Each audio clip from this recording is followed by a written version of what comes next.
day. Good morning, everybody. How's you doing? It's Friday. Happy Friday, everybody. And, the world's all good now because Congress took care of the crazy lady and everything's just going to be smooth sailing from here on out. There'll be no problems. No one's going to say anything bad about anybody in the world. The sun will rise in the east and it'll set in the west, and there'll be warm sunshine every day. Even if there's a nice little blanket of snow, the sun will come out and everything's fine and dandy, right?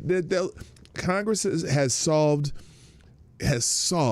all the problems in the world by making sure that one of its members can't be on committees anymore. And I just think that's fantastic. Wait a minute.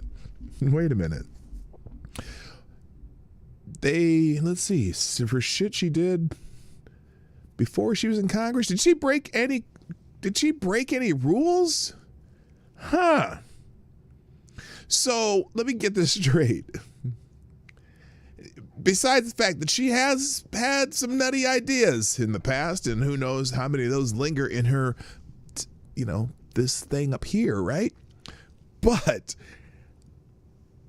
they removed her for some opinions. Now, some of them, granted, they could have had some concerns, but what? Have you heard some of the things that people in Congress have said while they were in Congress? I'm just asking that question. So that's interesting. I'm wondering what her constituents are thinking right now. Oh, she won that district by she had 75% of the vote in her district, and now 85% of the district support her in this thing. Oh boy, I think we've started a whole new era. But who knows? There's something due any day. I won't know right away. I will know soon as it shows. Okay, no more songs from West Side Story. Fuck it, play the intro.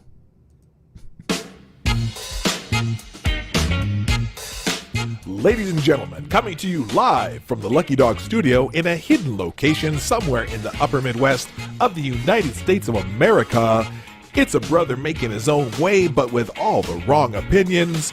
Welcome to the Morning Night Live with your host, yours truly, PDawgKnight.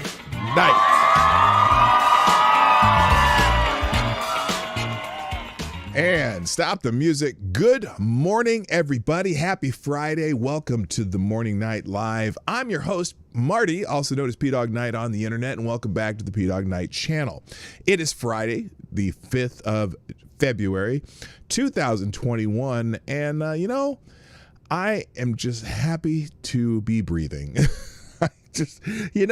People always wonder at work when I go into work in the morning, because I go to work at like 2 or 3 in the morning sometimes, and I'm always happy, smiling when I get there, and everyone's like, oh, another day of work, and I'm like, hey, how you doing? Good morning. What's up, people? And sometimes attitude is everything, and I've just learned that it's not worth it to be bummed out about being wherever you are, and especially if you're still breathing, you still got people around you, or even if you don't, as long as you're a functioning human being, you should be at least grateful for that. And I certainly am grateful, and I'm also grateful for the fact that you guys come to see me on many days. Some of you here almost every day, some here once in a while, some of you once a month. But I'm happy that you show up for the Morning Night Live, where I've tried to figure out, what's really the purpose of this show? Because when I first started this, I thought, I'll read a couple of news stories and I'll do this and that.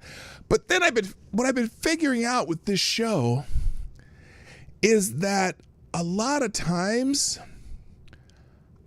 because I do a morning show, because not a lot of people do morning shows, and a lot of times, especially when I get on Twitter, for maybe an hour or so before the show starts, and I find new things that pop up, I realize that there's a whole lot of times where I'm the first person, at least on these internet things of the people I follow, I'm often the first person who talks about some things just because I'm up in the morning looking for it. And then I do my show in the morning, and like a lot of people, like I'll notice like like some stuff I talk about today, some people will talk about tomorrow, or it'll be in a blog or something late in the evening or the next day. And I'm like, oh yeah, I talked about that yesterday. So I think my niche here is the fact that I sometimes inform you of things before you hear about them anywhere else. Sometimes, but then sometimes I'm just like, oh, you already knew about that? Well, that's cool, because you guys are also very well informed, and I appreciate that too. But so yeah, I do have a purpose in the world. Also, you know what I figured out? I've been watching a bunch of my past shows since I moved down in here to my palatial studio with the lovely graphics in the background and the, this stuff, which I still got to fix this because Parlor may not be coming back. But anyway, I realized as I've been doing this show, ever since I got this, I have a little teleprompter thing that I have over my camera because I use it for when I'm like doing scripted videos. You're probably wondering when the hell that is. I got some coming, I promise. But I realized that I've been looking here instead of here at you. And I'm like, oh, well, what the hell? Why do I do that? And I realized that because the camera is there and it's not there. And so I'm like, what the hell am I looking at when I'm looking there? So I had to put a little piece of paper with a smiley face up down so it reflects up in my teleprompter so I can look at the right place. I don't know if you noticed the difference, but I feel like, we're a little more as one now that I'm actually seeing you there smiling. And so I hope you appreciate that. The things that I do for you, I'm telling you. Anyway, all right, let's say good morning, everybody. Then we'll get into the news because I do want to talk about her. See, now some people have been calling her the Republican version of AOC, and it's funny because clearly the Democratic, well, not even the Democratic leadership, establishment, all that, have decided that they're going to do everything they can. And, well, wait a minute, I missed something there. The Democratic establishment and the media, I know it's redundant, but they've decided that they're going to make Marjorie Taylor Green the face of the Republican Party. That they're the Q party now, right? Yeah, I just want something to fuck off because I literally, I've never paid attention to Q, and I'm pretty hip to, the party stuff, the political stuff, and I don't. Q is kind of this fringe nobodies that have no power whatsoever in the party, but they want to make it. They want to make it the big thing, and one of the articles that we're going to go through today talks about that. I'm like, really? Is that really where you're going here? Anyway, let's say good morning, everybody, before I forget to do that. So first in the chat today. Now, I don't know if you're here still, Jonathan Peterson, but you were here first this morning. I'm going to give you a bell because, well, actually, someone was here before you, and I don't even remember who it was, but they were on here like at 3 a.m. before I left. And I'm like, well, I hope you come back. But hey, Jonathan Peterson, you get one. But the first person in the chat today from the time that half-hour warning notification come out, that would be Kyra Alexander. I'm going to give you a bell too because I think you've earned one for just boom. You were in the show as soon as that half-hour warning notification came up. I guess if you subscribe to the channel and I have this set up in time, you get a 30-minute warning. So thank you for jumping in. Also, good morning to Chadwick Dupree who says hi, but he spelled it. You spelled it H-I-G-H. Is that indicative of something? Chadwick Dupree, aka damn it Chadwick, are you high right now? It's what time is it in the morning where you live? You're in Canada somewhere, right? That means it's morning. Are you partaking this time of day? I don't know.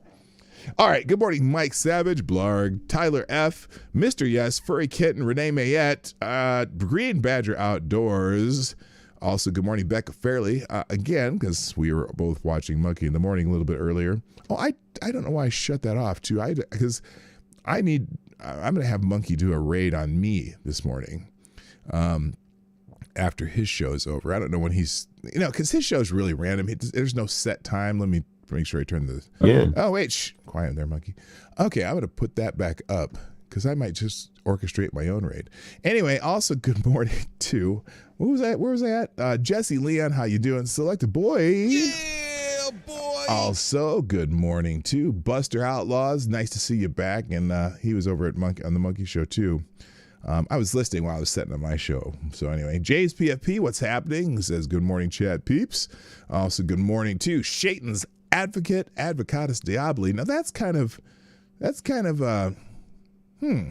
an interesting duo to put that close together because I don't want to get you mixed up, but I know who's who. Also, good morning to Attack Alpaca. Somnambul Nation. I always have to say that slow because it's quite a mouthful. Good morning, Midnight in Exile. Katie did skate. Jonas Pedersen, not to be confused with Jonathan Peterson. Also, Teresa the Kid, how you doing? Seems illegal as fuck. Democrat loves to do illegal things. Yeah, we'll talk about that. We're gonna get there. Also, good morning to Spidey Man. What's happening? Anna Lynn, how you doing? Cultist 4. Tarai Deos. Wait, Mr. Yes. Didn't I see Mr. No here too? Or Dr. No? Or is it just, did you change your name to Mr. Yes? Or I said it already. Am I snowed in here? No, we did not get that much snow. And in fact, I got to tell you, when you live in one of these northern states that are used to giving snow quite a bit, getting snowed in here is really, really difficult. Like when I lived in Omaha, if it snowed 2 or 3 inches, that could shut down the city. Or if it snowed like 6 inches, you might be stuck in your house for a while because they're not very good at clearing the streets there. In Minnesota, if you get less than 2 feet, they pretty much have you plowed out the same day. In fact, maybe like the main streets are all plowed out because they're used to getting snow. It's a snow place, so they got the streets plowed, and usually you wake up to the sound of snow blowers because everyone has one, and so it's not a big deal unless you get a really, really huge snow. Now they'll close the schools if they get 6 inches of snow. But even then, it's pretty rare. Although they do it more often now because there have been a couple high-profile car accidents on days, so they've kind of been a little more quick on the trigger to close schools when there's a lot of snow. All right, let me keep going here. Good morning, Hig 60s, Hig 1960s. Hi, you Hig, and say hi to Cindy for me. Let's see. Why are you so angry in the house? I'm not talking to Hig. That's a name. Good morning, Scotty Dubs. Good morning to, have I got it? Oh, Sapphire Dragon. How you doing? I said for a kitten. I think I got it. Lord Stanhope, Cynical Lindsay. And that's the end of the chat so far. All right, so let's get into the news. Okay. Small man. Glad I caught that. I scrolled a little too fast and I missed Small Man. So good morning, Small Man, too. All right. So let's get into it. The big news let me do some thank yous too. Thank you, Maddie and Cynical Lindsay, Johnny Bonsacco, Renee Mayette, and everyone else who's retweeting or tweeting the show. Please share the stream. If anyone has both 2 windows open, one with me and one with Monkey. When he ends a show, somebody put a raid from over there too. It'd be great to get a large crew coming from over there too. All right, let's talk the Congresswoman from Alabama. Is it Alabama she's from? Georgia. I'm sorry. She's from northern Georgia. And that would be Marjorie Taylor Green, who has been ejected from House committees. They're even talking about expelling her from Congress. Now, I have an issue with this whole process. Now, I understand, yes, she has said some nutty things. She's said some things and she's had some ideas that, are out there that she herself now, Maddie, I see Matt, there's Maddie. also, she said some things that, that some people would say are crazy, and they say she threatened Congress people. But here's the thing. Everything that they are upset with her about are things she said before she was a member of Congress. She has not broken any that I know of congressional rules since she's been in the House of Representatives. Now, one thing they brought up over and over and over, well, it's not ideas you disagree with. Yeah, you can't have ideas they disagree with. I get that. Oh, good morning, John Smith. Say hi to Elizabeth Warren for me. So all the things that they're mad about are things that she has said or done before she was in the House of Representatives, except the one thing they brought up over and over during these testimonies was her conflict in the hallway with Cori Bush. And all the Democrats described it as her harassing for fellow Congressperson Cori Bush, which we all know because we've seen the videotape is a damned lie. And in fact, there's video evidence of the damn lie because Marjorie Taylor Green was videotaping a live stream while this was happening. And Cori Bush's people started screaming at her. And so it's a complete pile of bullshit there. But mainly they claim that she's threatened violence against other congresspeople, Nancy Pelosi and whatnot. And I call all of that stuff that she was saying before she was a member hyperbole. Some of it's hyperbole. Some of it's just conspiracies. Yeah, she has some nutty ideas, but so what? So what? Her district elected her by a wide margin. And so are they not allowed to have representation in the House of Representatives? Well, they haven't kicked her out of the House of Representatives, but some Democrats are asking for that. But they've kicked her off all committees. So how, again, and part of the committee, like the Education Committee, for example, because she believes way back when, she believes some of the conspiracy theories about some of let me do this tactfully, education center pew-pew events, okay? But again, none of this while she was in Congress. He's not broken a single rule of being in Congress yet. I saw something about glass houses, them stones in glass houses. Yeah.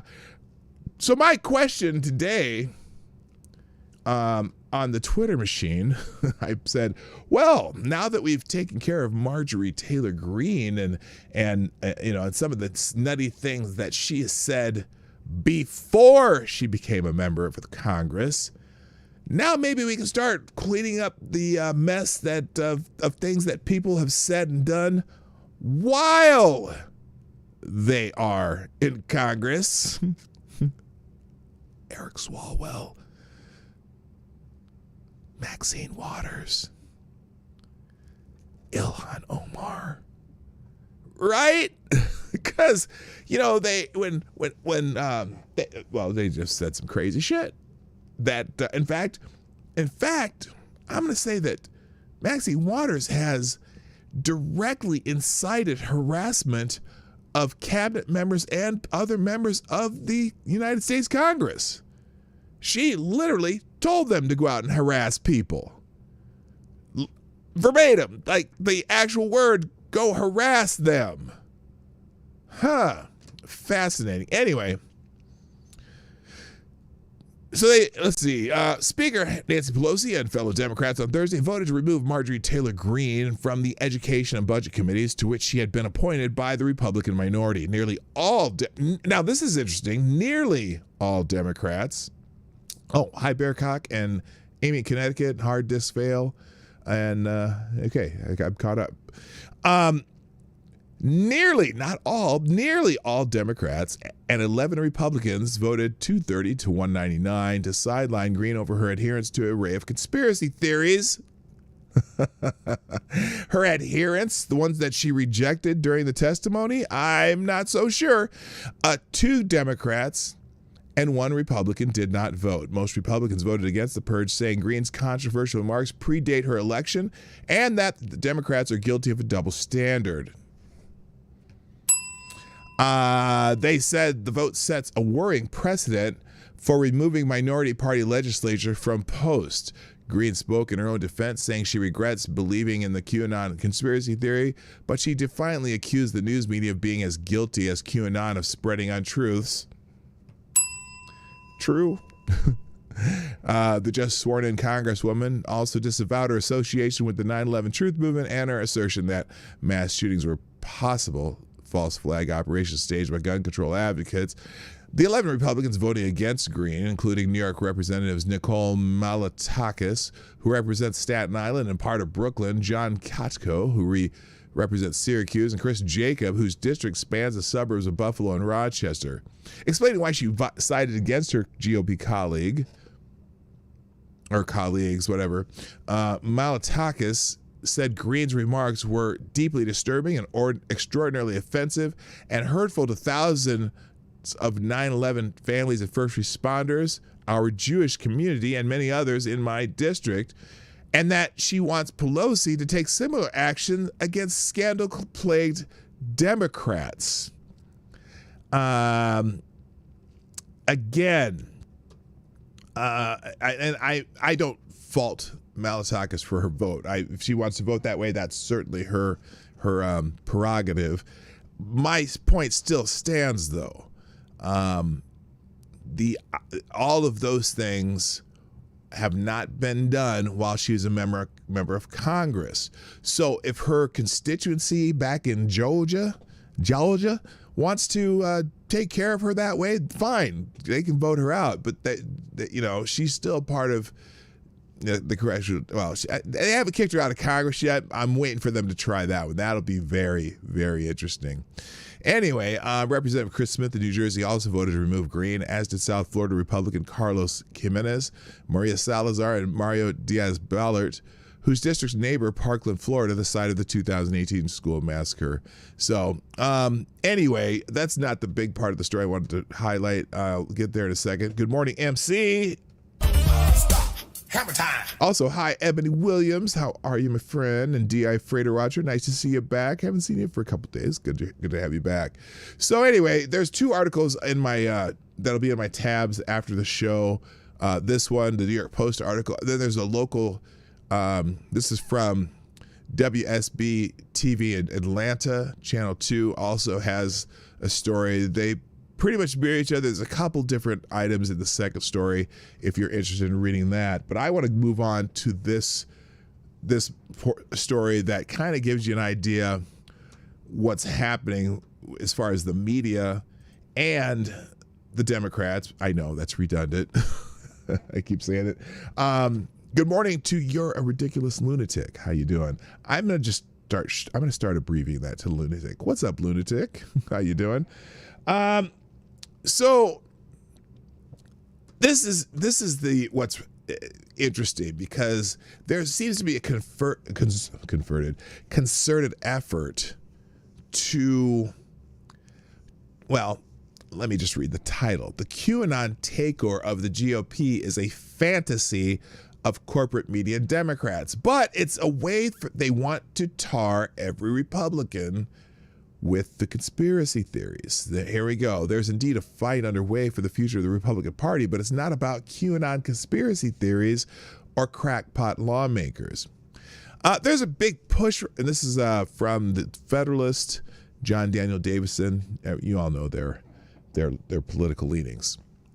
There's a big push right now among corporate media, Democrats, and never-Trumpers to establish a narrative that the Republican Party is being torn apart in a bitter civil war between its establishment wing and its supposed QAnon wing. There is no QAnon wing. If anything, one member had some QAnon-esque beliefs.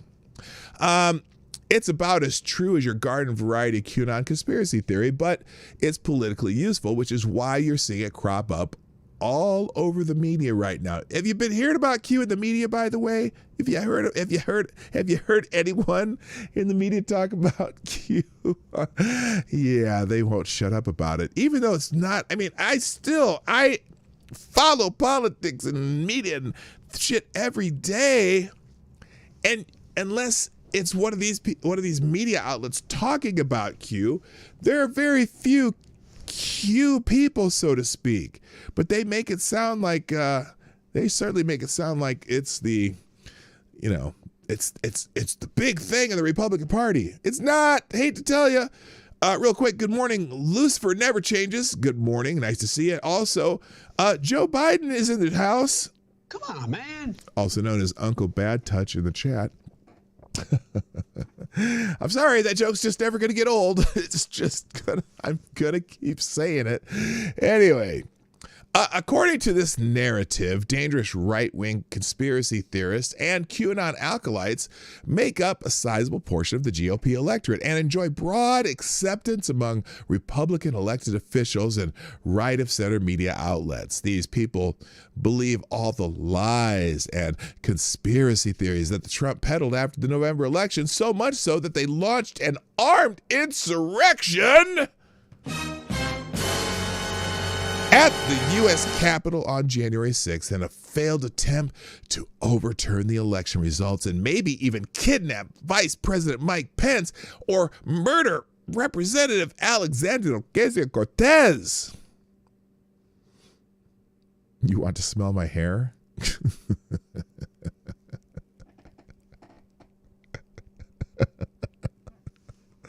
Oh, shit. Anyway, this so-called wing of the GOP is so dangerous, we're told we need a 9/11 style commission to investigate what happened on January 6th. We might need a new domestic terrorism law, and we're definitely going to have to figure out how to de-radicalize Trump supporters. Half of the country has lost its mind, you see, which is why so many legacy media outlets have been publishing very serious essays on MAGA extremism. If we don't address this now, then MAGA white supremacists and militias will terrorize America like Al-Qaeda, only worse. Tune into NPR or CNN or browse the pages of the New York Times and the Washington Post, and you'll hear of all of this discussed in detail ad nauseum. But it's pure fantasy, almost a kind of conspiracy theory of its own, you think?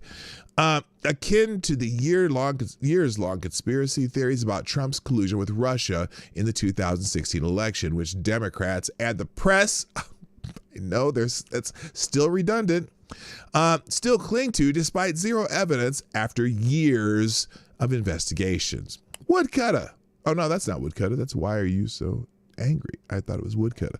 Anyway, indeed, the notoriety of QAnon now enjoys has more to do with the media building it up than Republicans flocking to its banner. According to Pew Research, last spring during the Democratic primaries, more Democrats had heard about QAnon conspiracy theories than Republicans had, 28 to 18%. So only 18% of Republicans had even heard of QAnon, as opposed to 28% of Democrats. And by the fall, that disparity had grown, with 55% of Democrats saying they'd heard of QAnon compared to less than 40% of Republicans. Notably, those that most likely say they had heard about it also reported that they got their news mainly from the New York Times, MSNBC, and NPR. Shocker. The reason Democrats and the media want to build up QAnon in the minds of Americans is fairly obvious: to tar all Republicans as crazy conspiracy theorists. That is an explicit strategy among Democratic leadership in the House right now. As Politico reported this week, Democratic TV ads launched this week spotlight supporters of QAnon. It's the first step in a larger plan orchestrated by the Democratic Congressional Campaign Committee's new chair, Sean Patrick Maloney of New York, to exploit the growing friction between Trump hardliners and establishment Republicans in the GOP base, which Mahoney sees as a major weak point of the party. And no, Marjorie Taylor Green is not a rising GOP star.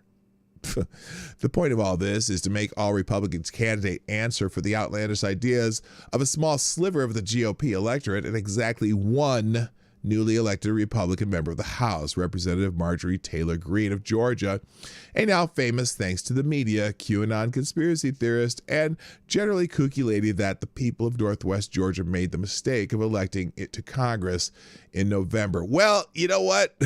She won 75% of the vote, and 85% of the people in that county support her. So you know what, is what it is. Corporate media is now presenting Green as a rising star in the Republican Party and a major figure of the right, the GOP equivalent of Representative Alexandria Ocasio-Cortez. In reality, she's a political nobody who's been repudiated by nearly everyone in her own party, and unlike AOC, hasn't been plastered on the cover of fashion magazines and treated like a superstar by the media. Sure, Trump might have once called Green a rising star at a rally, but the idea that she's somehow representative of a substantial portion of the GOP, or that she holds any real sway over the party or the Republican electorate as a whole, is frankly ridiculous. In contrast, AOC, an actual star of the Democratic Party and left-wing social media and her own mind. I know I added those the second and third part of that out of my head, but anyway. And Cortez is the top fundraiser in the House and was roundly mocked on Twitter Wednesday for lying about how much danger he was in during the January 6th riot at the Capitol. She was in an adjacent office building. Anyway, admittedly, Green, like AOC, believes and says crazy things, that she was elected to Congress by a couple 100,000 Georgians. But so is Democratic Representative Hank Johnson, who represents Georgia's 4th congressional district in Atlanta's eastern suburb. Johnson, who was reelected in November to an 8th term, once compared Jewish Israeli settlers to termites. What? He said something bad about a protected class? And in a bizarre 2010 exchange on the House Armed Services Committee, speculated about the possibility that Guam might tip over and capsize from the weight of too many U.S. Marines deployed there. Before Johnson, that seat was held by 6th-term Democrat Representative Cynthia McKinney. Anyone remember her? A 9/11 conspiracy theorist who, in an April 2002 radio interview, claimed the Bush administration received numerous warnings before the attacks and that the Bush family might even have allowed them to happen for profit.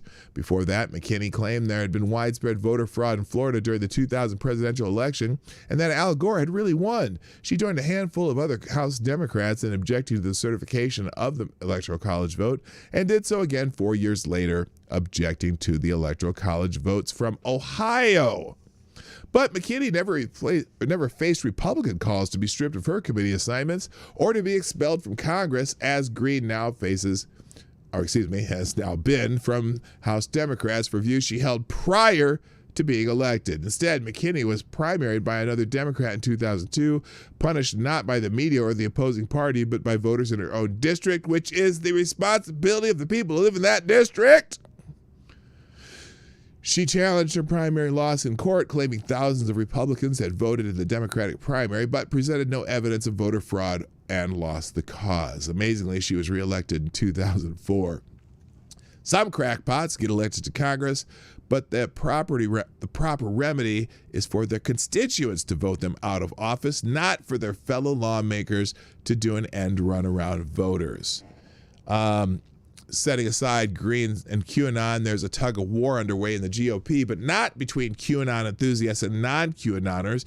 It's between tens of millions of voters who supported Trump and wants a more populist Republican Party, and establishment figures who we wish would go back to 2015, who wish we would go back to 2015 and pretend Trump never happened. But that fight is a lopsided one with a handful of elected neoconservatives like Representative Liz Cheney and Never Trump pundits on one side, and a vast majority of the GOP electorate on the other. A recent Morning Consult political poll taken weeks after the January 6th riot found 81% of Republican voters still view Trump favorably, with a majority saying they have strongly held positive views of Trump and want him to run again in 2024. This might be the reason why, despite their personal feelings about Trump, 45 of 50 GOP senators recently voted to dismiss the former president's upcoming impeachment trial as unconstitutional. Well, okay, one reason why I was going to say, the main reason why is because it's unconstitutional. They know the overwhelming majority of Republicans voters think the impeachment is a politically motivated stunt to punish Republicans and paint all Trump voters with a broad brush of insurrectionists and conspiracy theorists. They are right. The long-term question at the heart of the actual conflict of the Republican Party isn't about QAnon or even about Trump. It's about whether post-Trump GOP will go back to being docile in the face of Democratic Party dominance, indifference about the border and trade, all too eager to embroil America in foreign wars, and quiescent in the culture wars.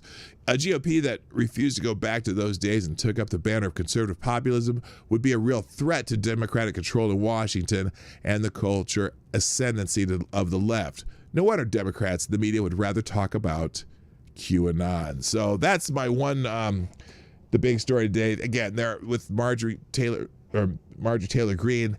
They are trying to paint a broad brush of all Republicans, and the media is helping them as much as they can. I tell you, that's there you go. So that's that. Let's now I just have a whole bunch of news items that are going to be kind of rapid fire because I have so many tabs open. I'm not going to go into deep, but again, every single one of these stories will be available in the excuse me. Let's do this. Every story that I talk about today will be in the tabs in the description down below. In fact, if you're not familiar with it, either on Discord or on YouTube here, when you go into the description, there's a right below the first paragraph where I describe what's happening in the show. It says links to today's news stories posted here. Now, right now it says check back after the show, but every day, immediately after the show, I use one tab. Someone turned me on to that, and I'm like, oh, that's an awesome thing to have. It gives you one link that will have every single story listed from the day, not necessarily in order because I skip around a little bit, but so if you ever want to look for these stories, if you want to use them for something else or something that, I know some people ask can you post that story? I post them every day immediately after the show, so just letting you know that. All right, so other things in the news today. Apparently, Bank of America has been working with the FBI, and everyone should be just thrilled about this idea. I'm not going to read the whole stories. I got a ton to get through today, but the gist of the story is, let's see. So Tucker Carlton talked about this last night on his show. Bank of America was flagging the purchasing history of its customers and sending it to the federal government in order to find out if they were involved in the Capitol riot. Now, the crazy thing about this is, let's see, let me see here. Well, basically they're working with the FBI to hunt down Trump supporters. Back in the 1960s and 70s, hippies hated both corporations and the government. To them, the government was a suspect police state, while the corporations were evil capitalist tools that exploited people. Now those same hippies have grown up, and their physical and intelligent progeny have all entered the government and the corporate world. And because history is always ironic, the former hippies that have heirs and their heirs have made both the government and corporations as evil as the institution those same hippies and whatever long ago feared. So what they're doing, Bank of America, where's the description here? Bank of America voluntarily got on the computer, searches databases. That means it searched your private.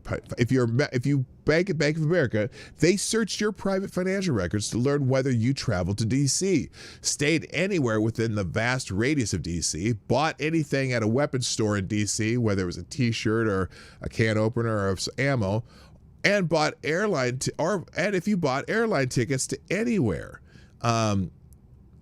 And then they gave that information to the federal government. Now, maybe it's just me. Was it the Fourth Amendment, illegal search and seizures or whatever like that? Remember we were talking about the definition of fascism? Because a lot of people like to call people on the right fascist, right? You know what I'm saying? They like to call people on the right fascist. Which, if the definition of fascism is basically the amalgamation of government and corporations intruding in your life, right? Kind of, doing that dictatorial shit, right? This just screams fascism. They're basically, look, and it's an illegal search and seizure. And now they only, as far as I know, the FBI ended up only interviewing one person out of this search, and that person had been exonerated of being involved in anything nefarious in Washington D.C. But the fact that their criteria was whether you bought whether you had a hotel room anywhere in the greater D.C. metro. Okay, if you had purchases there, if you had purchases for food, like if you went to a restaurant and purchased food anywhere in Washington D.C., if you bought anything in any store, not just gun stores, but stores gun related. So if you went into a Walmart that sells rifles in the back and you bought something, they were checking for you to see if you were there, right? And then there was several other things. And then they were giving this information to the FBI, and the FBI sifting through it, trying to figure out if they can find people who were part of the rally. Or look, even if you were let's put it this way, even if you were in D.C. and you were at Donald Trump's speech, you're standing in the front row. Does that mean you've done something illegal by going and listening to the president speak? There were tens of thousands of people there, right? And relatively a handful that broke into the Capitol building compared to the numbers that were there. Now, remember, because I keep going back to this thing where sorry about that, I have the screen there messed up. I keep going back to the idea that if Donald Trump were inspiring an erection, excuse me, those are Chuck Schumer's words. If he were inspiring an insurrection, yeah. If you were inspiring an insurrection, and the tens of thousands of people that were there would have done what the few hundred would have done, that would not be good, would it? I mean, it might have been successful. But, there's a few hundred people that planned some shit in advance, and half of them who were in the Capitol building were in there taking pictures and selfies and sitting at people's desks and laughing and joking along. Uncle Stepdad, how you doing? So I say, one, worst insurrection in the world, because if he was inspiring an insurrection, he certainly didn't inspire much of the crowd that was there for his speech. I mean, you know what I'm saying? Right? But and then what was I doing? Then Bank of America, though. Bank of America's checking your data and flagging things that are just so general. This is like the NSA going through all phone records. Oh, wait a minute. They're not supposed to be spying on America, but they're checking all the phone records, right? Well, what are they checking the phone records for, and what are they trying to find? Anyway, bad news from that. All right, let's move on. These are all kind of Capitol related things. Interesting article here from CNN. that that kind of makes you go, Investigators struggle to find, or are struggling to build a murder case in the death of U.S. Capitol Officer Brian Sicknick. Listen to this. This is what I might go through the whole thing. Investigators are struggling to build a federal murder case regarding fallen U.S. Capitol Police Officer Brian Sicknick, vexed by a lack of evidence that could prove somebody caused his death as he defended the Capitol during last month's insurrection. Now, before I even get into this any farther, think about what the story is right now, as you've heard it on almost every media outlet, and you keep hearing it over and over, that these insurrectionists, these traitors, these that were inspired, were influenced, were planned by Trump. Trump was trying to get people to go in and kidnap and murder and whatnot, right? And the insurrectionists killed 5 people. Oh, it's 6 people now. Oh, it's 7 people now, right? Because the 2 officers that committed suicide sometime near the same period of the first weeks of the whatever since this happened, right?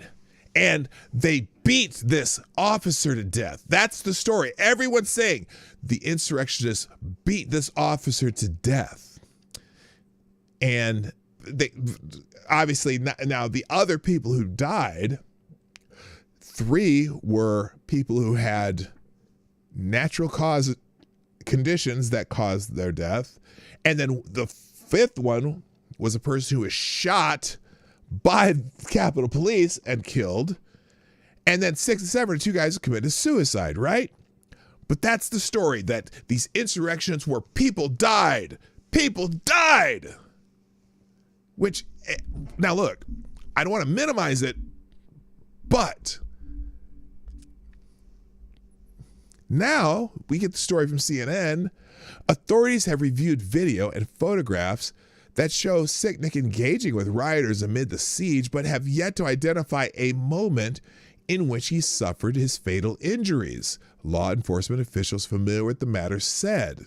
Hi, infamous one. How you doing? Uncle Stepdad, welcome. Soon after Sicknick died on January 7th, prosecutors in Washington opened a federal murder investigation, dedicating a team inside the U.S. Attorney's Office to build out a case, authorities have said. To date, little information has been shared publicly about the circumstances of the death of the 13-year-old veteran of the police force, including findings from an autopsy that was conducted by D.C.'s medical examiner. Now, what's fascinating about this is when I first heard this story, I had heard that this officer had also died from something other than injuries that he sustained, that's some sort of natural cause thing. Now, that's not what I'm saying they're saying here, but that was the first thing I heard. Then since then, I've heard nothing but they beat him with a fire extinguisher. They beat the officer to death. That was the narrative that I've been hearing. Well, in a statement a day after the insurrection, it was a riot. An insurrection is planned. A riot is just some shit that is can happen unplanned. This was not an insurrection, although some people planned on breaking into the Capitol building. Okay, I just contradicted myself there, but whatever. In a statement after the insurrection, Capitol Police said that Sicknick had been injured while physically engaging with the protesters and collapsed as a result of his injuries sometime after returning to his office. He died the next day in a local hospital. So now, have any of you heard that before? Because I kept getting the impression that he was beat to death right there at the Capitol. Not that he collapsed later at the office and died the next day. Now, granted, if there's injuries that he died from sustained during that, whatever you call it, riot, it's the same thing that, it doesn't mean that he wasn't killed by someone there, but that's a detail that's very different than what I had heard. since then. It's always everyone's like, well, again, it's the insurrection where five people died, 6 people died, 7 people died. He died the next day at a local hospital. Okay, Sick Nick will lie in honor. We already know this. Now, hang on. I'm going to skip some of this because they're talking about him lying in honor in the Capitol building, yada yada yada, which is just fine. I mean, he's fine. Here's the line though that jumps out at you. According to one law enforcement official, medical examiners did not find signs that the officer sustained any blunt force trauma. So investigators believe that early reports that he was fatally struck by a fire extinguisher are not true. What's the date today? Today is February 5th, 2021. So for the last roughly 30 days, we now know that he didn't suffer any blunt force trauma. How many times have you heard that he was killed by somebody hitting him with a fire extinguisher? How many times have you heard that? That's amazing to me that we're just now hearing this a month later.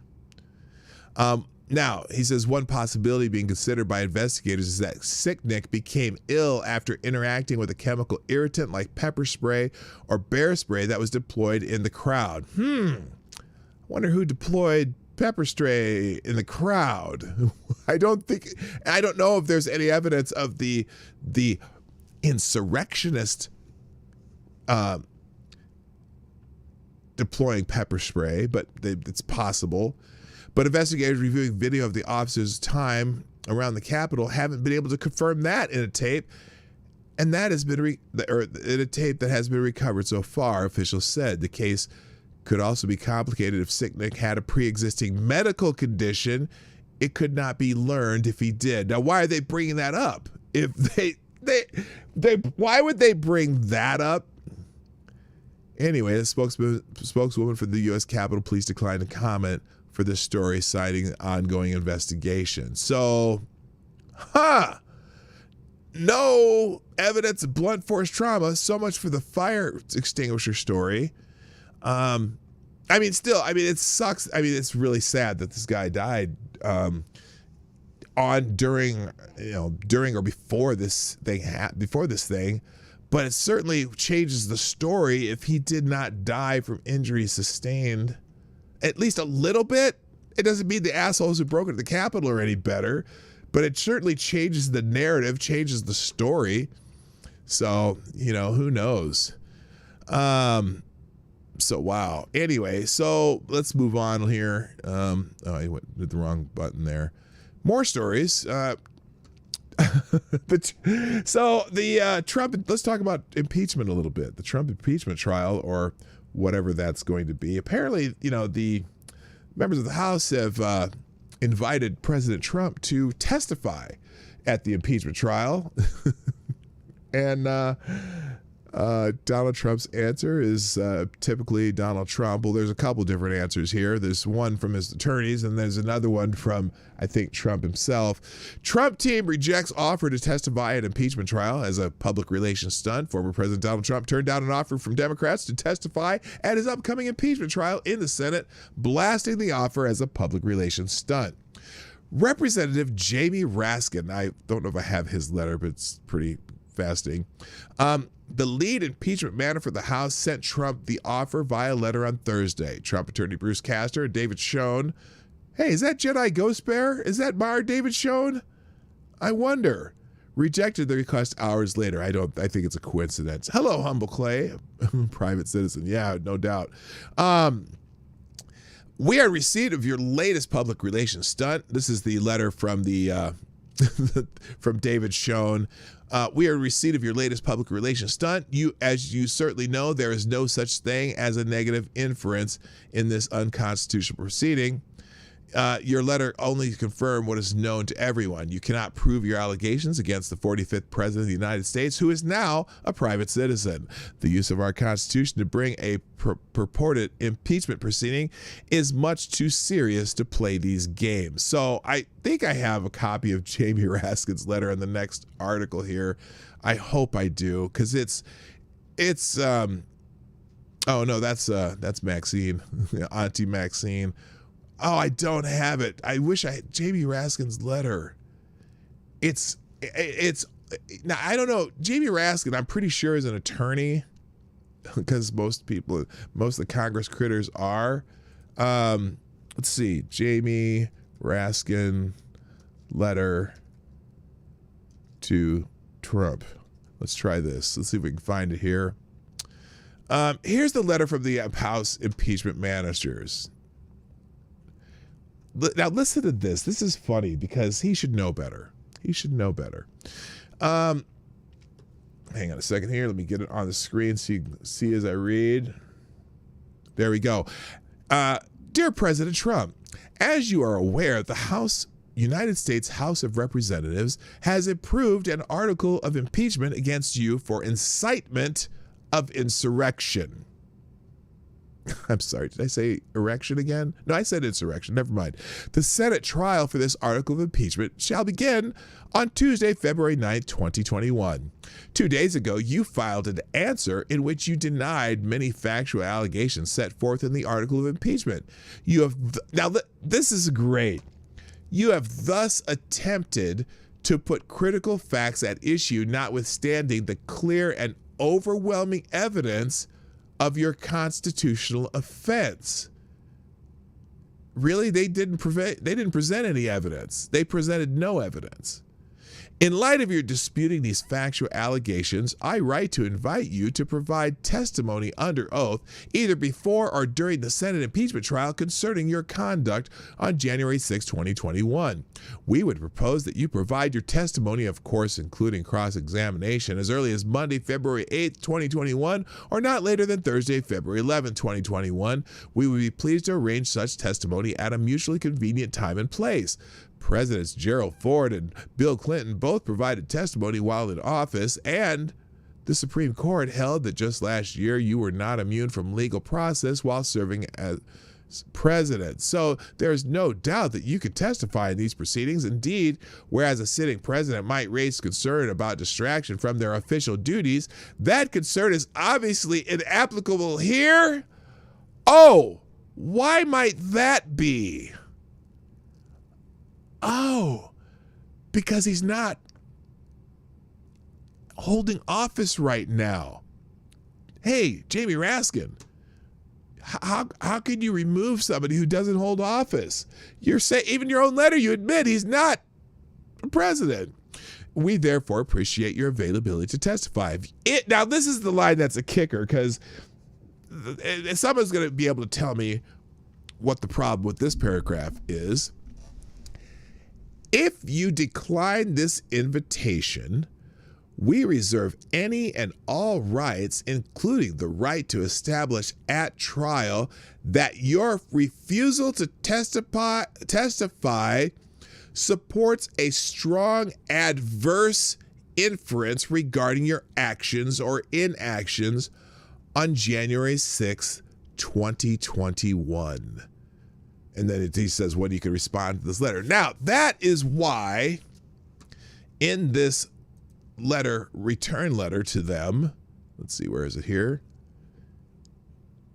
And in the return letter, because I'm sorry, has anyone ever heard of the Fifth Amendment? So this guy here, so in their letter, return letter, we are in receipt of your latest public relations stunt. As you certainly know, there is no such thing as a negative inference in this unconstitutional proceeding. As in, no, that you absolutely have the right to not testify against in your own trial. You certainly have that right. So it's I'm sorry, that's just bullshit. Anyway. All right, let's move on.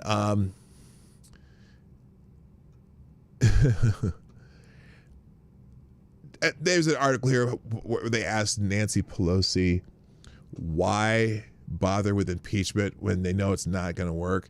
She says, ask Abraham Lincoln. Ask anyone who cares about our democracy. They love throwing around this democracy word, don't they? They love throwing around democracy as if any of them gave a shit about democracy. Hello, Wikipedia snippet. How you doing? So Nancy Pelosi asked why bother impeach the president who no longer holds office, told reporters on Thursday the answer is self-evident. We are here to support and defend the Constitution of the United States. No, you're not. No, you're not. You're not here to support the Constitution of the United States. You don't give a fuck about the Constitution of the United States. In fact, if you could get away with violating the Constitution of the United States to have your way on any particular issue, you would do it in a heartbeat, Nancy Pelosi. So you're lying. You're lying. You're lying. Why the fuck you lying? Yeah, so there. Hello, Chef James. Abe fucked up your republic. Do not ask him. Yeah, well, sort of. I mean, yeah. Anyway, so here's what Pelosi said. Oh, God, I'm not going to read all of it. I'll read a part of it. The world witnessed the incitement that the president caused to incite an insurrection against our government, against our capital, against members of Congress, with the use of force and violence. So for us to why bother? Why bother? Ask our forefathers why bother. Ask those who wrote the Constitution. Ask Abraham Lincoln.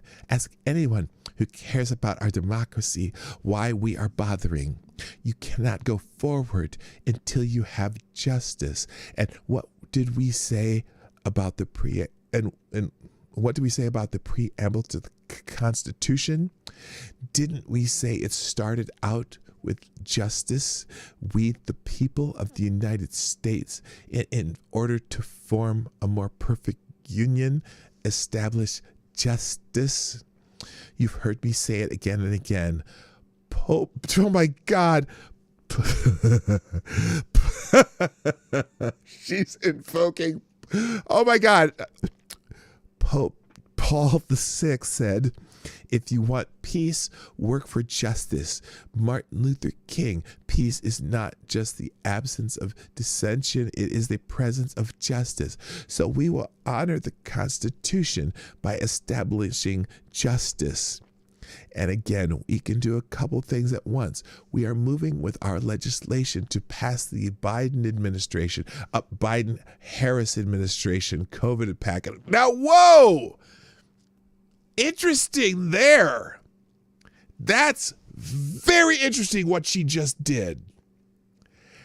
She started to say, we're moving with legislation to pass the Biden administration COVID package, but she stopped right after she said it and said, she stopped in the middle of that sentence. We're moving with legislation to pass the Biden administration, Biden-Harris administration COVID package. Is this more foreshadowing? Is she? Oh my God. Anyway, the people, okay, you can read the rest of this crap. Yeah, that I just thought that was fascinating where she stopped in mid-sentence when she was saying the Biden administration. Now, for example, have you ever, like when someone's talking about something that the administration is doing, the news media or whatever, where they would stop and say the president and vice president administration? No, it was the Clinton administration. It's not the Clinton Gore administration. It's the Reagan administration. It's the Bush administration. It's, but now, in fact, even the only time they started using Obama-Biden, when Biden was trying to, live off of what he got off of Obama's nuts, to hopefully it would rub off on him. So he would say during the campaign, well, the Obama-Biden administration, where I was in charge of everything, Obama put me in charge of everything in the Obama-Biden administration. But now the Biden-Harris administration, because Biden's fading, they're preparing you to have Kamala Harris. I know it's a conspiracy theory. Hello, JQR Code. Welcome. And also Uncle Stepdad. What's up? That's so funny. They are foreshadowing what they're doing. We know what's going to happen here. Anyway, oh, he's still streaming. My God, that's a long time for Monkey. It's over 2 hours though, so maybe should someone throw a link over there and say, hey, go raid PDawg when you're done. All right, real quick, let's keep going here. Other articles in the tab today. Let's see. Oh, just that now. So there's this big push to. I kind of foreshadowed it in the other article what they're trying to do with the QAnon stuff. But there's another article. You can read this one yourself. I'm not going to read this one. But the deep state thinks Trump supporters are the new Al Qaeda. We also read that article the other day in Washington Examiner that I don't know what's going on with the Washington Examiner. Used to be a fairly moderately conservative newspaper or news outlet, but they've had some real doozies lately. The one about where they were demanding to treat the people who were at the Capitol like they were Al Qaeda. You know, I mean, remember that article? I read that the other day. And this one starts out with that. The Washington Examiner has an ostensibly conservative publication published an article this week demanding we treat right-wing extremists like Al Qaeda. In the article, former Homeland Security Officer Kevin Carroll argued we must do 5 things to protect our nation from this menace. The first is to bring heaviest felony charges possible on many participants in the Capitol insurrection. We ruthlessly hunted down foreign terrorists after 9/11, the 9/11 attacks, and we must do the same to our domestic equivalents. Yeah, the guys, we gotta find that guy that was taking a selfie by the statue in the Capitol Rotunda and make sure that we put him in Gitmo. Anyway, the second was to make law enforcement and firemen sign loyalty oaths to commit to not to engage in acts to overthrow the government. What of your government's being an asshole? I'm just saying. The third was to ban extremist chatter through government censorship or private companies deplatforming and using fake chat rooms and shit. And the fourth was to abolish militias. Oh, can't have that freedom of association. And then the final was to add domestic terrorism as a predicate to the material support for terrorism statute, including its civil liberty liability provisions. But this kind of goes into why just more examples of how they're trying to treat people who don't think like the current administration. What's this guy named? Joe Biden? The Biden-Harris administration. If you need to be flagged, they need to flag you down and make sure that you're not a terrorist. So, and here's an example. It's not just empty rhetoric either. It results in serious disregard of our civil liberties. Multiple Capitol protesters have been denied bail primarily due to their political beliefs, not their action. For example, Dana Kurtbeck, a 54-year-old woman who attended Trump's peaceful rally on January 6th, was flagged by facial recognition technology as a Capitol rioter. This error has resulted in multiple stops at the airport and a visit to her home from the FBI agents. The FBI agents reportedly said they received anonymous tips saying Kurtbeck was a woman in a CNN video of the riot. Luckily, the Trump supporter was able to prove that it was not her in the picture. She says, I had been flagged by my government as a potential domestic terrorist simply because I attended the rally in support of the president. Our rights as American citizens have been removed, and the government is using this incident to intimidate those with differing views and compliance. Well, it is Joe Biden's Justice Department now, right? So, yeah, Joe Biden's America, where if you do not obey and comply, good luck to you. You will no longer be able to live. But anyway, you can read the rest of that article yourself. Moving on. Hunter Biden is in the news because he is cashing in on the Biden name again. because he's got a book deal. Hunter Biden has a book deal called Beautiful Things, a Memoir. Okay, in the chat, this is the question of the day. This is the chat participation trophy time. Give me things that you could think of that you would rather do than read Hunter Biden's book.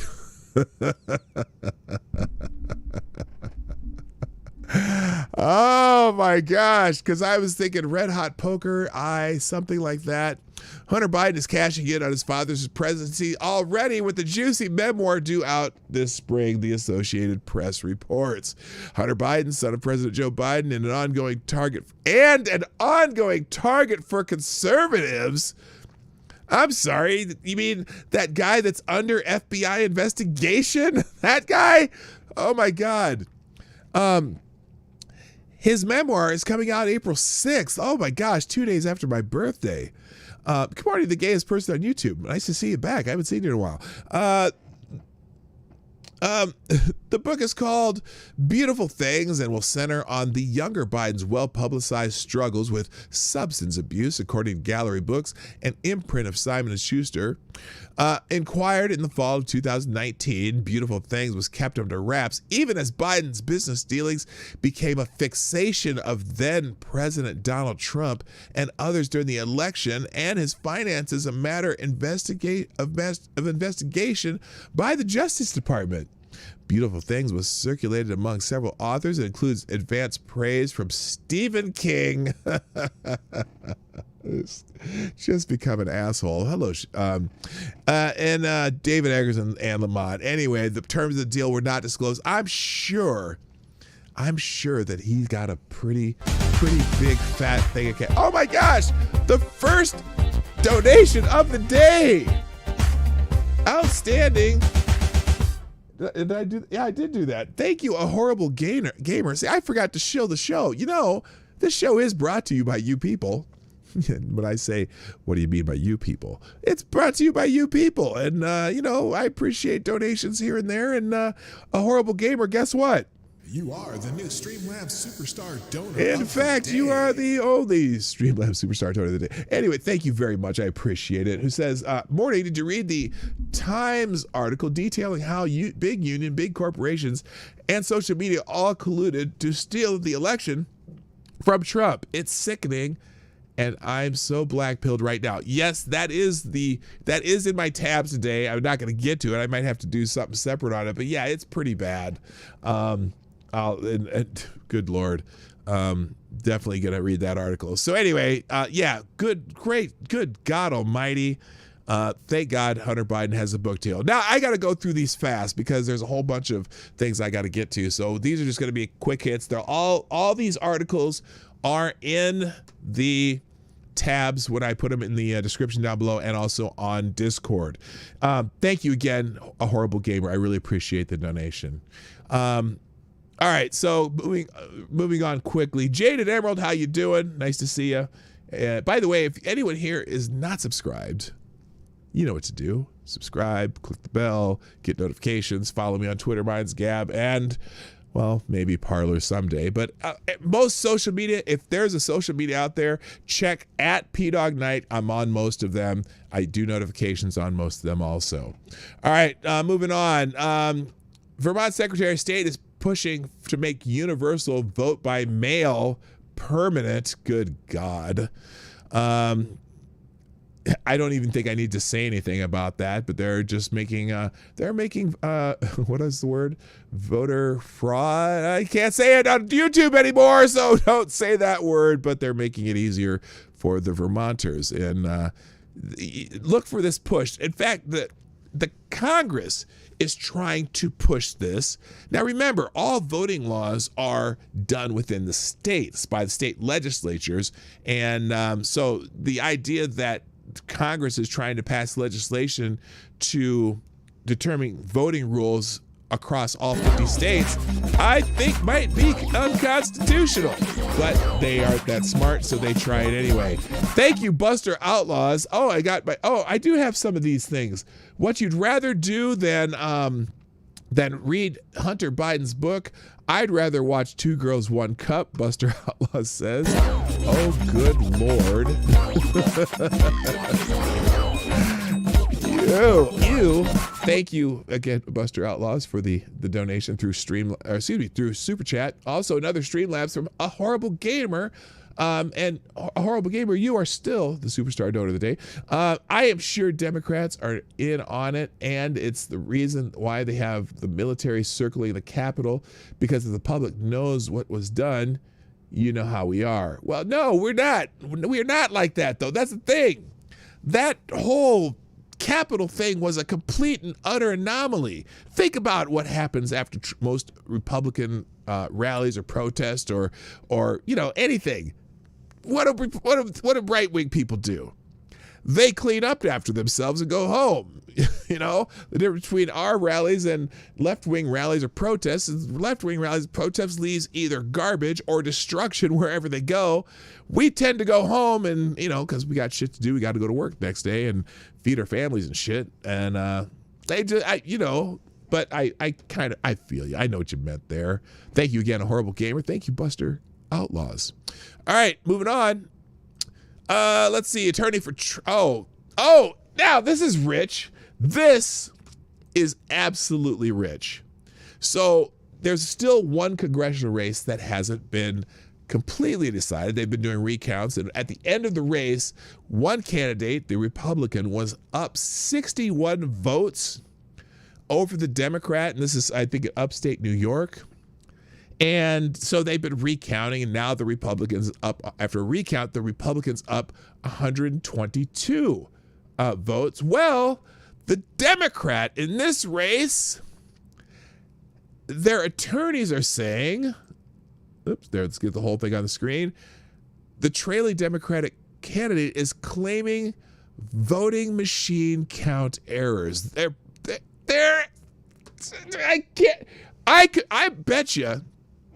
bet you I'll get flagged for even saying the words voting machine. But this is a Democrat saying that the voting machines, there's something wrong with the voting machine. Is that ironic as hell that they had the nerve to talk about voting machines? I just find it humorous. And I don't even need to read the story. That's just dumb as hell. But they're claiming it. All right, moving on. Let's see here. Jerry Nadler. So Matt Gaetz, the Republican representative from Florida. So, we've been talking about insurrection and loyalty and unity and civility and no, being loyal to the United States of America, to our democracy, which is really a republic. But anyway, so Matt Gaetz proposed that in one of the committees that they recite the Pledge of Allegiance at the beginning of committee hearings. And apparently Jerry Nadler, the humble protector of democracy in the House Judiciary Committee, said, hell no. House Judiciary Chairman Representative Jerry Nadler of New York on Thursday shut down Representative Matt Gaetz' request to recite the Pledge of Allegiance at the beginning of committee hearings. Gaetz, during a hearing on new House rules, put in a request to have the Pledge of Allegiance recited at the beginning of hearings, an idea Nadler considered to be unnecessary. Well, damn it, Nadler. I thought you were trying to trying to, bring these Republicans to heel and have them cite loyalty oaths to the United States of America because you're so worried about them having insurrections, and you won't even have them say the Pledge of Allegiance.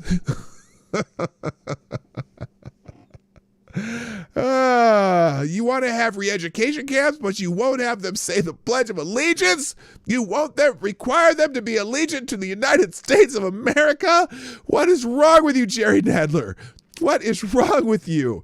Okay, UNITY. By the way, I just have to mention, As soon as I get this video, I'm doing this. Remember I said I'm doing a series of videos on modern day proverbs. I probably put them in one of my link tabs by accident, but there is a reminding me of unity.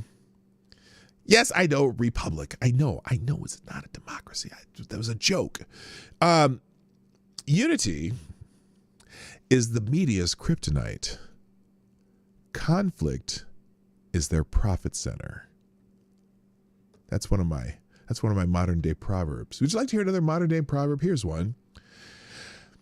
There is no bridge too stupid for the Washington Post to cross. How about this one? Liberals believe that their generosity with other people's money makes them virtuous. Modern day proverbs by PDawgKnight. Okay, you'll get those in a video form soon. Okay, moving on.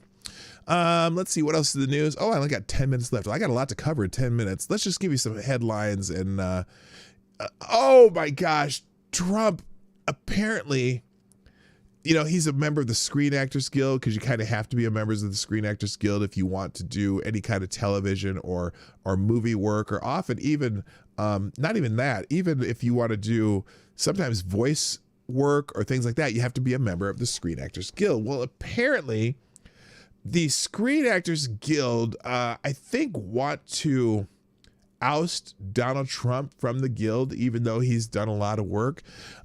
So one of the most disheartening things since Trump left office is that he took his bravado with him. Thanks to Democrats' new ownership of the police state and Supreme Court passivity, and the Democrats turning events at the Capitol on January 6th into America's Reichstag fire, Democrats have cowed Republicans. It's therefore nice to know that Trump is still Trump, as evidenced by his response to the Screen Actors Guild, which has threatened him with expulsion over January 6th.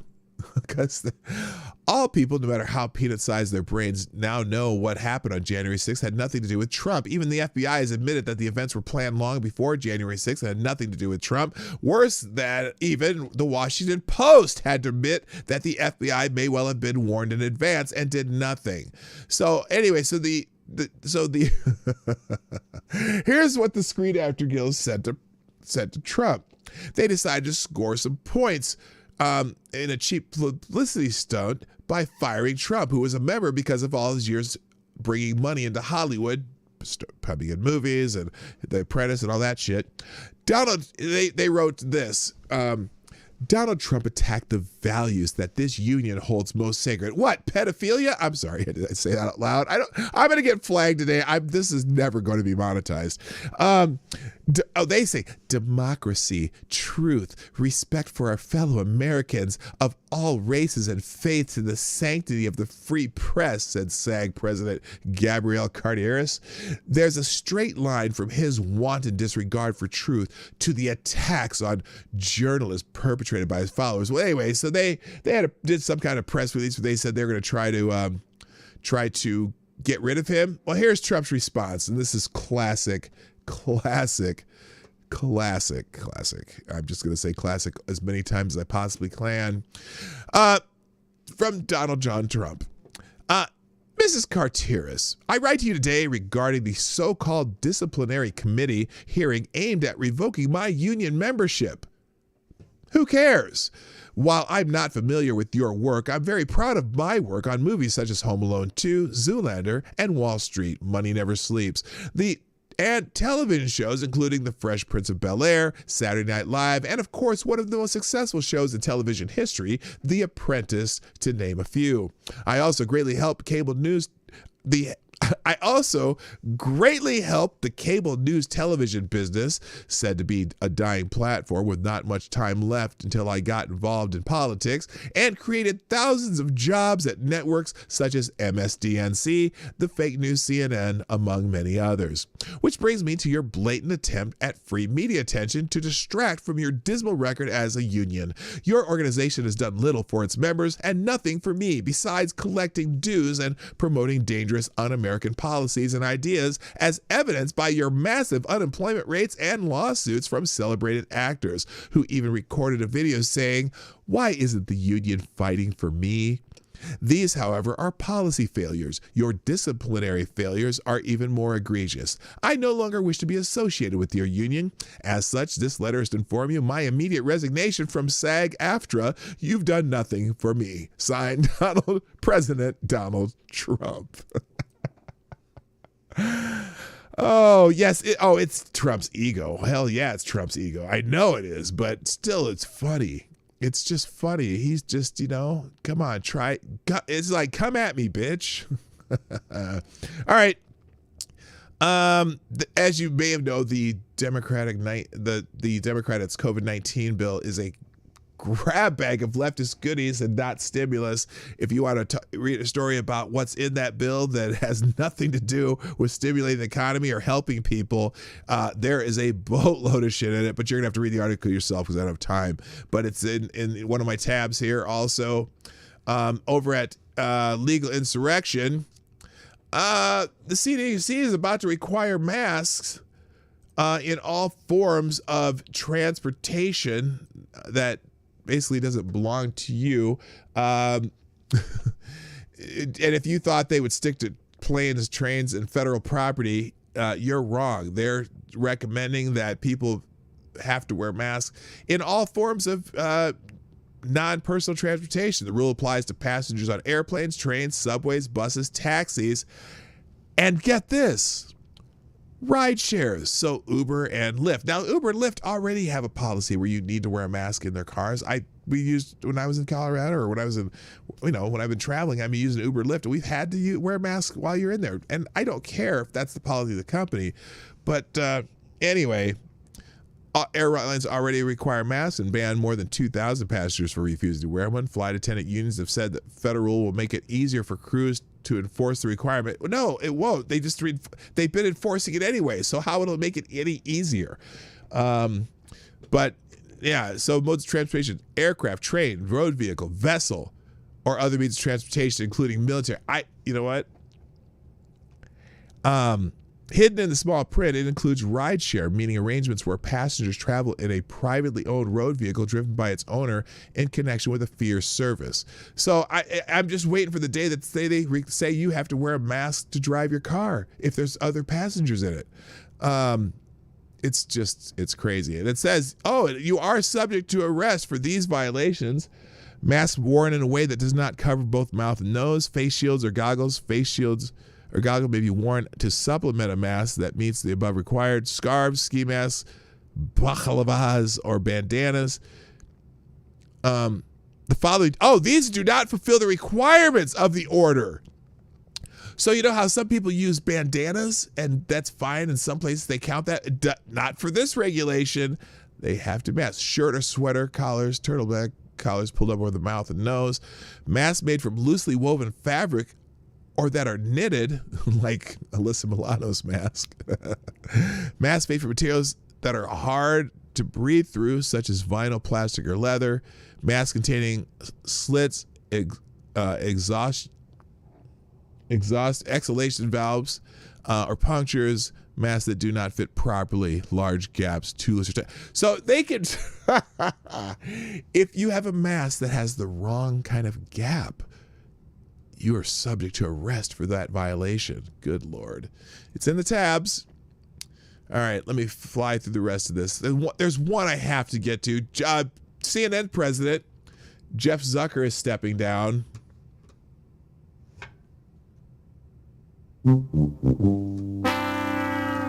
That's all I got to say about that. Let's see, what else? Social media bias just got even more Orwellian. Oh yeah, there's a bullshit study coming from the where is it from? Is it Boston University? A study by the New York University Stern Center for Business and Human Rights titled, quote, here's the title of the study: False Allegation, the unfounded claim that social media censors conservatives. Now, this is really bad. This is really bad. the researchers didn't waste any time getting to the crux of their preposterous charges. The report declares at the outset, quote, "The claim of anti-conservative animus is itself a form of disinformation." Now, you know what that does? When they say that claiming this is a form of disinformation, guess what?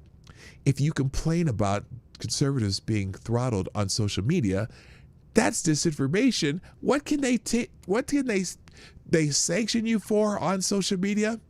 Oh, disinformation. Unbelievable. A falsehood with no and they have no evidence to support it. The claim of anti-conservative animus is itself a form of disinformation, a falsehood with no reliable evidence to support it. No trustworthy large-scale studies have determined that conservative content is being removed for ideological reasons or that searches are being manipulated to favor liberal interest. Really, motherfuckers? I'm astounded. You'll have to read this one too. I may even do a video about it. Moving on. The latest blacklisted person, I'm going to skip this one, but it was Michael Ellis, the guy from, so he's the first person that, it's basically one of the first people that Joe Biden, he likes, Joe Biden loved to come in and fire black people. I got to tell you. Hello, Thomas Cleaver. How you doing? Anyway, this is just another guy that got removed because he had too many because he was appointed by Trump. Okay, there is so much I want to get to. Here's a shocker. Firearms sales skyrocketed after the world's best weapons salesman, the Democrats, took office. January was incredible firearms sale because they're going to try to do some gun restrictions. So just FYI, 4.3 million background checks in January. Holy shit. In January, 4.3 million background checks. And some people buy multiple weapons at the time. Holy smokes. Anyway, that's not surprising at all. Also, let's see. Did you hear the defense secretary is ordering a military-wide stand down to address extremism? A few short weeks ago, the media was abuzz about Lloyd Austin, a retired Army 4-star general who had been appointed to run the Defense Department, a historic move giving the military its first black defense secretary. Now, and perhaps the most chilling move yet from the new administration, the newly minted defense secretary plans to direct a military-wide stand down to reportedly address extremism within the ranks. Now, remember when they went and interviewed all these National Guard troops that were coming into Washington, D.C. to protect the, Congress critters on Inauguration Day when nothing actually happened. And they found that they didn't find any of the extremists they were looking for out of the 25,000 troops. They, not one. But anyway, Austin wants all military units to take an operational pause to discuss extremism as he works to grasp the full scope of the issue and better address the long-standing problem. John Kirby, the Pentagon's chief spokesman, told reporters Wednesday the pauses are expected to occur within the next 60 days, but Austin has yet to determine how the stand-downs are to be completed, Kirby said. The intent is to reinforce the Pentagon's policies and values with respect to this sort of behavior, which he has no description of, and to have a dialogue with the men and women of the force and to get their views on what they are seeing at their level, Kirby said. He wants command to take the necessary time to speak with troops about the scope of this problem. It's a two-way conversation. I doubt it. In the military, there really isn't any such thing as a two-way conversation. It really isn't. Just from my own experience, it's a one-way conversation, and in essence, it kind of needs to be there. Unless you're asked for feedback, but I don't know. But remember how they said they were going to bring back critical race theory? I wonder if this has anything to do with that. Anyway, that article's in there. There's a lot more to it than that. All right, am I going to get to my favorite story? I'm already run out of time. Jen Psaki dodges a question about whether the Biden administration would stand up teachers unions about going back to school. You know, couple of entities like Chicago Mayor Lori Lightfoot's kind of pissed off at the teachers union because they opened this Pandora box about making COVID-19 the most dangerous ever pandemic ever, and that everyone's going to die. And now the teachers unions are basically telling them, we're not going back to school until you do everything we want you to do, probably including some pay and extra pay. And, they've been ordered to go back, and the teacher union said, fuck off to Lori Lightfoot. And she's a little bit pissed off. It's you know what goes around comes around. But she had a fiery speech. You can check that out. I think they have a video of this one in this article. But she's not happy with the teachers union. Moving on. LGBTQ. Oh, and now let's do a little. This is kind of a cancel article a little bit. LGBTQ critics denounce James Corden's Golden Globe nomination. Holy shit. After claiming that late-night comedian James Corden put a gay face for his role as a flamboyant gay man on Netflix The Prom, LGBTQ critics are now criticizing the Golden Globes for his nomination of Corden for Best Actor, Musical, or Comedy. Their statement, James Corden getting nominated as a straight guy playing a gay guy in a critically vampish, stereotypical, borderline offensive portrayal that nearly wrecked the whole musical is proof there is no justice, said writer Steve Horton. I'd like to remind everyone that James Corden's Carpool Karaoke won an Emmy over Beyonce's Homecoming. Oh, that's what they're really mad about. You dissed the Queen Bee. Come on. Anyway, I didn't know James Corden was straight. Anyway, also, if you haven't heard the song Fake Woke by Tom McDonald, I don't care if you don't like hip hop or not. Go check it out. I'm not going to be a spoiler. You're going to have to watch that for yourself, but check it out. It's a very interesting song by a gentleman named Tom McDonald, rap music guy on YouTube. Again, just type in Fake Woke and listen to it. You will be surprised whether you're a rap fan or not. Moving on. Is this it? Oh, here's the one I wanted to get to. So, everyone's really kind of annoyed with what's Mike Lindell or whatever, the My Pillow guy. Well, David Hogg, yes, that David Hogg, to the rescue. David Hogg has announced the launch of a pillow company to compete with Mike Lindell's My Pillow. William Leggett, or whatever that jackass on Twitter's name is, and I are going to prove that progressives can make a better pillow, run a better business, and help make the world a better place while doing it. We will have a name announced as soon, but we need to get through the legal process of trademarking and so on. Trademarking, you got to invent something to trademark it. But anyway, oh no, that's to get a patent. Hogg added that he hopes to sell $1 million worth of product in the first year and said Lindell won't know what hit him. I know, you know how, because they've been kicking My Pillow out of stores and shit, but his sales, just direct sales, have gone through the roof, just FYI. Anyway, now Lindell responded to Hogg's announcement by saying that he welcomes the competition. Good for them, Lindell said. Nothing wrong with competition that does not infringe on someone's patent. David Hogg's a dumbass. But the best response to this, and I think this is probably the greatest response I could have ever, if I'd have come up with it myself, I would be very proud, is by this guy named Travis Wind, who said, how did we ever survive? Uh-oh, you can't see it. How did we ever survive without Cry Pillow?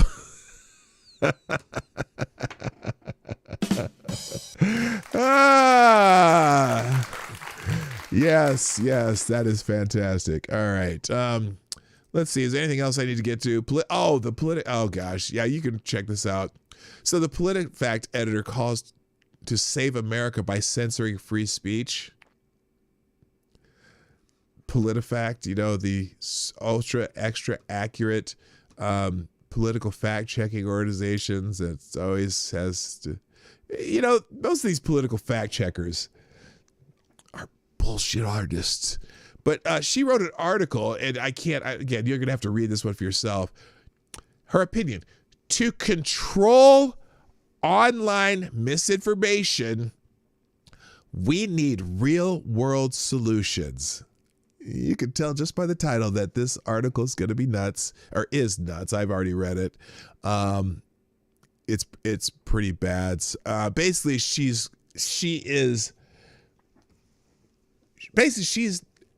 asking the technology companies to be not only the fact checkers, but the ones who decide which information you're allowed to see. You know, I thought of this the other day because it was one of my proverbs I was trying to come up with, and it was something like this. Liberals, or progressives, let's say progressives. Progressives believe in your right to free speech, just not your right to have anybody else hear it. I got to tweak that one a little bit, but that seems to be an appropriate proverb anyway. And then finally, lockdowns. Oh, new study. Here's a shocker. And I'm just going to read the headline, but let me see if you could have figured this out. New study. Lockdowns were biggest factor in destroying U.S. economy. Oh, thank you I would have never guessed. I would have never guessed that lockdowns were the biggest factor in destroying the U.S. economy. And who would have thunk it? Who would have thunk it? And finally, Ice Cube is finally getting his meeting with Joe Biden. Remember when Ice Cube met with Trump a while back and wanted to talk about the contract with Black of America? Well, apparently he's finally, and you remember because Donald Trump's like, okay, I'll listen to you and come on over. And people got all mad at Ice Cube for actually coordinating with the Republican president or whatever, Donald Trump. And Ice Cube's like, hey, I don't care if I have an idea, and I'll talk to anybody who's in power. Doesn't do me any good to talk to people in power. And remember how they said, you know, he approached the Trump administration. They're like, yeah, come on, we'll listen. Donald Trump will listen to anybody. And then they called the Joe Biden campaign, and they said, well, we'll wait till after the election. Oh, that's another interesting thing. So they told Ice Cube that we'll talk to you after the election. And before the election, he said, we'll talk to you after the election. How did they know that they were going to be in power after the election? They seem to know something there. I don't know how they knew it, but they knew it. All right. I think that's all for today because I have, what are my other tabs here? That's Ding Dong there. I don't need to show you that one again. I do have a couple people have asked me about this. I do have the Time magazine article in the tabs. You got to read this. The secret history of the shadow campaign that saved the 2020 election. Now, just the headline alone should piss you off. The secret history of the shadow campaign that saved the 2020 election. So you're saying Joe Biden winning is the saving of the election? Like, not just that the election should have been, you know, straight up and down, fair and square, yada, yada, yada. No, because Joe Biden won. This shadow campaign that saved the election, and I've kind of skimmed through this. I don't know what they're doing here by actually publishing this article. I should probably archive this just in case. In fact, I'm going to right now. Because first of all, if you're saying that this saved the election, that means you supported this bullshit. But it's almost like they were trying to get ahead of the fact that someone's going to find out that they had a really unhealthy alliance of business and party politics, all fighting to put the weight on the scale on one side. I don't like this article. I don't like it, and you're not going to like it either. But it is in my. I'm going to leave the archive version up here just in case they start making changes to it, or if they decide they're going to hide it. So you'll have the archive version in the tabs. But ladies and gentlemen, I definitely need to get the hell out of Dodge today. I don't know. Did Monkey ever stop streaming? Okay, he did. Anyway, ladies and gentlemen, I gotta go. I appreciate you guys coming here for the Morning Night Live today. And hopefully I'll be back Monday, because I do this Monday through Friday, 10 o'clock Eastern, 9 o'clock Central. And before you do anything, before you leave, click the like button. Although the ratio right now is 52 to 54. So some of you who got here late, click the like button before you drop out. And hopefully that y'all have a great day. Also, follow me on social media. On almost all social media, I'm at PDawgKnight. And if you want to do donations to the show, all that information is in the description down below. And you can do super chats and Streamlabs during the show. And I appreciate everyone who does that. Thank you, A Horrible Gamer and Buster Outlaws for the donations today. I greatly appreciate that. Every couple bucks help. One of these days, I'll be able to quit the third job that I do and just keep this second job. So thanks, everybody. Look forward to some videos coming out related to my modern day proverbs and maybe on a couple subjects too. Y'all have a great weekend. I appreciate you greatly. My name is PDawgKnight, and I'm out of here. Bye-bye. Hey, this is PDawgKnight, and thank you for watching today on the PDawgKnight channel. If you have an observation or remark you'd like to make about this video or my channel, I absolutely welcome you to write it in the comments section down below. I really look forward to hearing from you. And before you go, if you like what you saw but you're not already subscribed, please make sure you hit the subscribe button and definitely click that bell that pops up afterward so you'll be notified when I post new videos or when we go live. I broadcast my live show, The Morning Night Live, Monday through Friday at 10 a.m. Eastern, 9 o'clock Central.